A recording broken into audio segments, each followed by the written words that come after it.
6 years ago, a simple yet intriguing question was posed. Can Java microservices be as fast as Go? This wasn't about fueling a language war, but about curiosity and practical performance. Fast forward to 2026, and Mark Nelson revisits this question with fresh benchmarks. The focus is clear: if you implement a small HTTP service in both Go and Java, run them on the same hardware, and push their limits, do they perform similarly? This video explores the latest findings, breaking down the results and what they mean for developers and architects today. To ensure a fair comparison, both Go and Java services were implemented with care. The test was not about which language is better in theory, but how they perform in practice under the same conditions. The services were kept simple, focusing on core HTTP endpoints and avoiding unnecessary complexity. This approach makes the results more meaningful, highlighting the real-world performance of each language when stripped down to essentials. The goal: see how each service handles increasing payload sizes and concurrency on identical hardware. The benchmark environment was meticulously prepared. Both services ran on a Linux machine powered by an Intel Xeon W-11855M processor with 6 cores and 12 threads, and a generous 128 GB of RAM. Go used version 1.26.3 with the standard net/HTTP library, while Java leveraged Helidon SE 441 and Oracle JDK 2601. For Java, 2 runtime shapes were measured: the standard JVM and the JVM with Leyden AOT cache.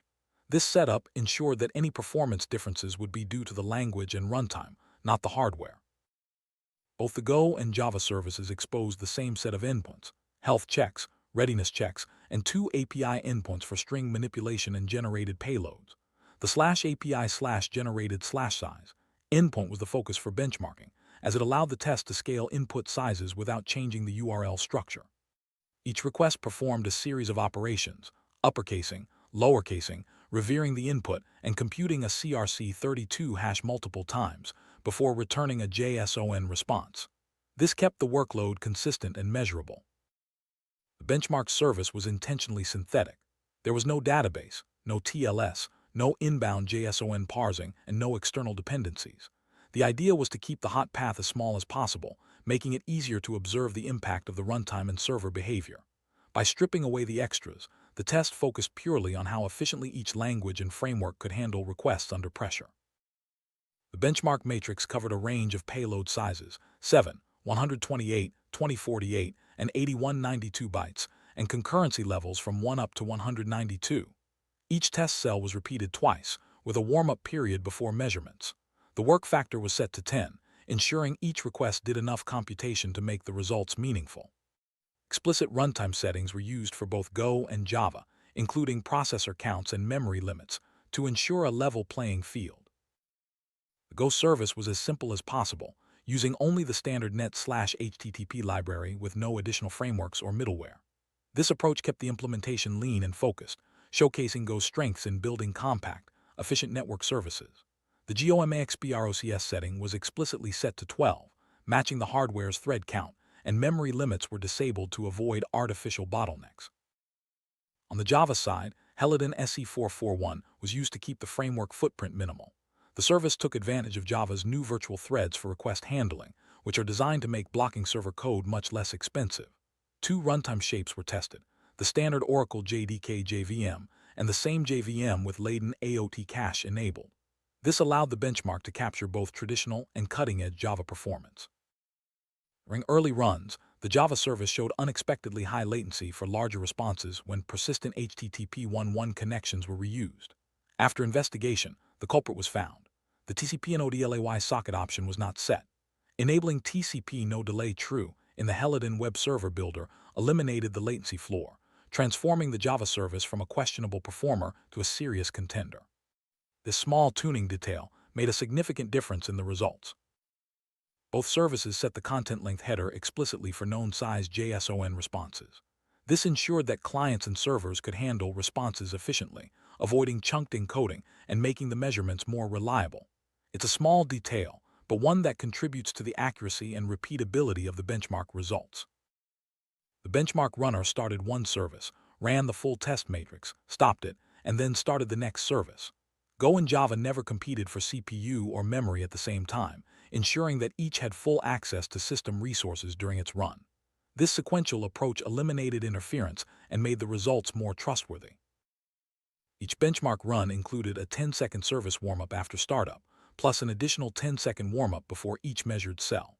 This allowed the JVM and Go runtime to reach a steady state, minimizing the impact of just-in-time compilation or other startup effects. Accurate benchmarking requires careful warmup to avoid misleading results. At the smallest payload size, just 7 bytes, all three configurations performed similarly at low concurrency. Go handled about 3,200 requests per second, the regular Java run managed 2,722, and the Leyden AOT Java run reached 3,561. This close result matches the common wisdom. Go starts fast, and Java is competitive, especially with modern optimizations. As concurrency increased, the performance landscape shifted. With 192 concurrent workers and a 7-byte payload, Go reached about 59,173 requests per second. The regular Java run hit 74,044, and Leyden AOT soared to 99,099. At higher concurrency, Java, especially with Leyden AOT, began to pull ahead, showing its strength in handling many simultaneous requests. With a 128-byte payload, the Java variants continued to pull ahead at higher concurrency.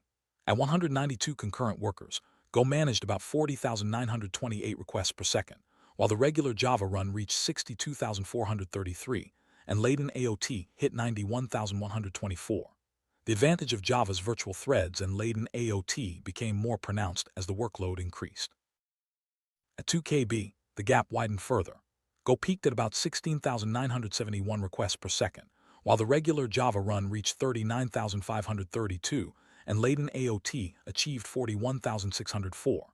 This result highlights Java's ability to scale with larger payloads, especially when using modern JVM features and careful tuning. With the largest tested payload of 8 KB, Java's lead was clear. Go peaked at about 6,815 requests per second, while the regular Java run reached 15,025 and Leyden AOT hit 15,493. These results show that Java, with the right configuration and runtime, can outperform Go in high concurrency, large payload scenarios. Throughout the entire benchmark run, there were no measured request failures in any configuration. This consistency adds confidence to the results, showing that both Go and Java can deliver reliable performance under stress when properly configured. Leyden AOT didn't just make every individual test cell faster, it changed the overall performance story. With replay training options disabled during measurement, Leyden AOT delivered the highest peak throughput for every payload size. It won 20 out of 28 test cells, while the regular JVM won the remaining 8. Go stayed close in the smallest, low concurrency cases, but didn't win any cell in the final matrix. The peak throughput table from the benchmark run tells a compelling story. For each payload size, Leyden AOT consistently delivered the highest throughput at maximum concurrency. These results underscore the importance of JVM advancements and careful configuration in extracting the best performance from Java microservices. The results are nuanced. For the smallest payloads and lowest concurrency, Go and Java are in the same performance range. As payload size and concurrency increase, Java, especially with Leyden AOT, pulls ahead. This isn't about declaring a winner, but about understanding how each language and runtime behaves under different conditions. Java's advantage at higher concurrency and larger payloads comes from several factors: the mature JVM optimizer, efficient garbage collection, and the new virtual thread model. Helidon SE keeps the Java service lightweight, avoiding the overhead of larger frameworks. With the right socket and runtime settings, Java can scale impressively. Go remains an excellent choice for small, simple network services. Its implementation is compact, the toolchain is straightforward, and the standard HTTP server is robust. The single binary deployment model is especially attractive for many teams. For low concurrency, small payload scenarios, Go is hard to beat. Modern Java offers a different set of strengths: a powerful optimizer, rich observability tools, advanced garbage collection, and now virtual threads. Helidon SE allows Java to compete in the small service space without the bloat of larger frameworks. The JVM's maturity and flexibility make it a strong contender for scalable microservices. The takeaway isn't to declare one language the winner.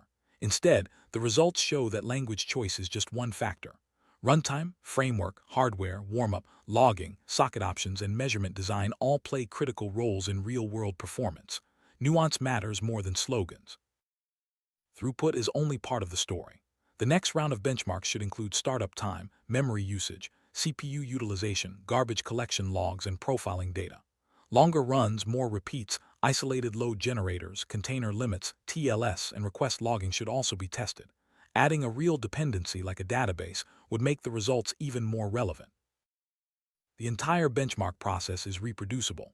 The companion repository includes all service code, benchmark scripts, raw results, summary tables, and chart generation scripts.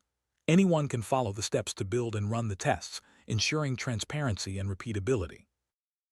To reproduce the results, build the Java service with Maven, set the appropriate environment variables, and run the sequential matrix script. The runner will automatically generate raw and summarized tables, making it easy to analyze and visualize the results. Performance isn't just about language choice. It's influenced by hardware, runtime version, framework, warmup, logging, serialization, socket options, container limits, garbage collection, load driver design, measurement duration, and even external factors like noisy neighbors. All these elements shape the final outcome. Back in 2020, the answer to whether Java could match Go speed was already a tentative yes for small services. In 2026, with advancements like Helidon SE and Leyden AOT, Java not only matches but often surpasses Go in high concurrency and large payload scenarios. The landscape has evolved, and so have the tools. Java's new virtual thread model is a game changer. It allows the JVM to handle many more concurrent requests efficiently, reducing the cost of blocking operations. This innovation is a key reason why Java performs so well in the latest benchmarks, especially at higher concurrency levels. Leyden AOT, ahead-of-time compilation, is a new feature in Java that allows parts of the application to be compiled before runtime. This reduces startup time and can improve peak throughput, as seen in the benchmark results. Leyden AOT isn't a magic bullet, but it's a powerful tool for squeezing more performance out of Java microservices. Small configuration details, like enabling TCP/NOD/LAY or setting explicit content length headers, can have a big impact on performance. These lessons reinforce the need for careful tuning and testing before drawing conclusions from benchmarks. A single missed setting can skew results dramatically. Benchmark results should not be used to set company-wide language policies. It's easy for nuanced findings to become oversimplified office folklore. Instead, use benchmarks as a tool for understanding and improving your own systems, not as ammunition for language debates. Language choice is important, but runtime, framework, hardware, and configuration often matter more. The best results come from measuring and tuning the specific workload you care about, rather than relying on generalizations or slogans. The practical lesson from this benchmark is clear: measure, observe, tune, and deploy based on your actual needs. Both Java and Go are excellent choices for microservices, and with the right setup, either can deliver impressive performance. The key is to understand your workload and optimize accordingly. Performance is not a fixed property. It evolves with hardware, runtimes, frameworks, and even the shape of your workload. Stay curious, keep measuring, and be willing to change your mind as new data emerges. That's the path to building fast, reliable microservices.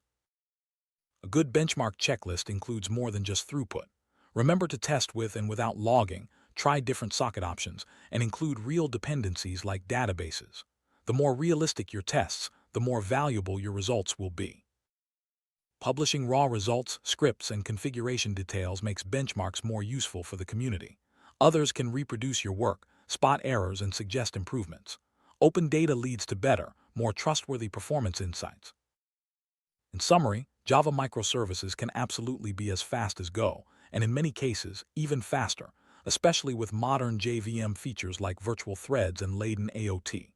The real story is in the details. Hardware, configuration, and careful measurement matter just as much as language choice. The most important question isn't which language is fastest, but which runtime shape you want to operate, observe, tune, and live within production. Consider your team's expertise, operational needs, and the specifics of your workload when making technology choices. Instead of asking which language one, ask what you need to measure, improve, and optimize for your own systems. The best technology choice is the one that fits your requirements and can be tuned to deliver the performance you need. The world of microservices is always evolving. Stay curious, keep experimenting, and don't be afraid to revisit old assumptions as new tools and techniques emerge. That's how you stay ahead in the fast-moving world of software engineering. Benchmarks like this are valuable not because they declare a winner, but because they help us understand the trade-offs and possibilities. Use them as a guide, not a rulebook, and always test with your own workloads before making decisions. As Java and Go continue to evolve, so will the performance landscape. Keep an eye on new features, frameworks, and best practices. The next benchmark update may bring even more surprises, and the only way to know for sure is to keep measuring and learning.